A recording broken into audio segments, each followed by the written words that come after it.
I understand why people keep them. They're useful. If you're going to buy one, I'm shitting all over them. But if you're going to buy one, this is the one we carry. I like to sell stuff that we like. So these are super strong. These are regular strength, so they'll work up to like 3/4 inch glass. But because I don't like frag racks, I typically will put stuff just on the sand and let it chill until I've decided where I'm going to glue it. So I'm going to permanently attach them to the rock, or sometimes not permanent. Good point for today's video. So I'm going to glue the Duncan down. But what I like to do is use these things called coral savers. So as you can see here, you notice that little ugly white kind of base? That is actually, I will show you. Dun, dun, dun, dun. Check this out. So this is your standard plug. This can be very hard to glue. Where am I going to attach this? Oh my god, that's really hard. But what we use here, sorry bird's nest, you're going to be part of the video today. These things, they're called coral, what are they called? Coral savers? Frag saver? One of my friends actually here locally makes this. The company is called, here's my friend, Fragaholic. So he makes all of our frag plugs, literally by hand, out of ceramic, and he makes these for us. So it's a little ceramic, porcelain or ceramic.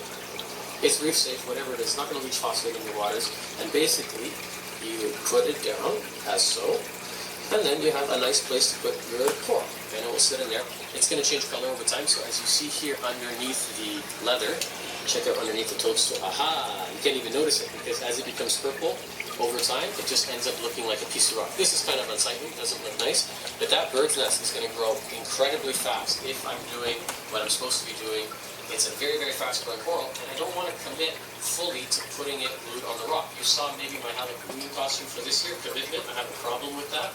That also applies to gluing down corals. I've used a lot of them here, you can't see, but underneath the torches, I'm using a lot of those frag savers. They're kind of expensive for what they are. I think they run like $10, but they're never going to break. They're good forever, and it just gives me the option to move stuff really easily. So let's say this guy grows out. He's going to be big one day.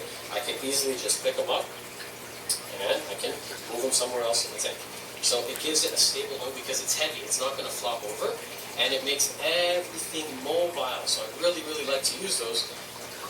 In some cases, it may not work. I'm going to use it here for the Monty because this is encrusting, but I really want a Mystic Sunset. If I would go and glue him right on the rock, he's going to take the entire rock. They don't stop growing. There's no off switch for a coral once it's happy. I really like to use them for zoas because what happens is they get this cool kind of dome, this dome sort of shape, and they almost end up looking like another coral entirely. I'm using it here again on some of the hammers, and today I think I'm going to use it on Duncan as well. I'm deciding where I'm going to put it. Duncan coral, I'll link in the